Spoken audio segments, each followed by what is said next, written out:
I'm Rachel Heng, the author of the novel Suicide Club. It's a dystopian novel that's set in near-future New York, where life expectancies average 300 years and the quest for immortality has become all-consuming. The idea of a suicide club first came from a conversation that I had with a coworker who believed that kidneys should be traded on the open market. And we got into this debate about kind of the way healthcare resources were allocated. And it got me thinking a lot about kind of who can afford what and the way healthcare resources are commodified and traded in the world today.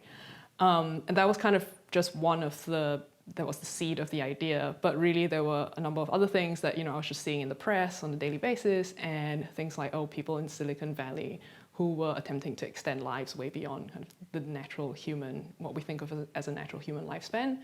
I've always been terrified of death, and I think in many ways I started writing Suicide Club as a thought experiment for myself, thinking about what it would be like if I didn't have to die, if I had to live forever. And I think I wrote the book in a way to convince myself that living forever wouldn't be so great after all. And I guess unconsciously a lot about wellness culture began to come into the book, just because you see it around so much. So things like clean eating or like Fitspiration on Instagram. And I think there's a real morality around wellness these days, and there is this kind of pressure to do the right thing, to appear a certain way, to do the marathon and wake up at 5 a.m. and like make juice for yourself, or so all of these unconscious pressures I think found their way into the book that I started writing. That really started for me with a question about kind of confronting mortality. Suicide Club is a dystopian novel, but I think that at the heart of every dystopia is a utopia, and the most interesting ones are the ones that are striving to be utopias that essentially go wrong.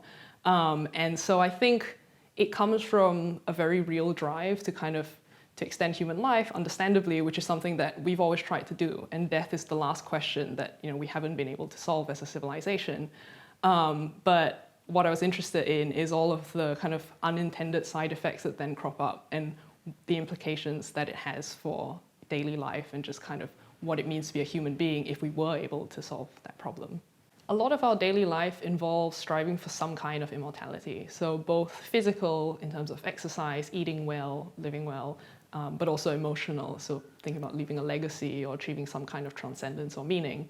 And on a daily basis, I think we pretty much live as if we are immortal because the alternative is just too difficult to truly grasp. And I think so much of what we do, so all of this kind of wellness culture, things like clean eating and making sure we do everything right, is in a way a coping mechanism, a way to avoid thinking about the fact that eventually, whatever you do, we are still going to die. You can eat all the kale in the world and you're still going to die at some point. So maybe we should just enjoy what life we do have and think more about kind of the quality of the life versus the quantity of it.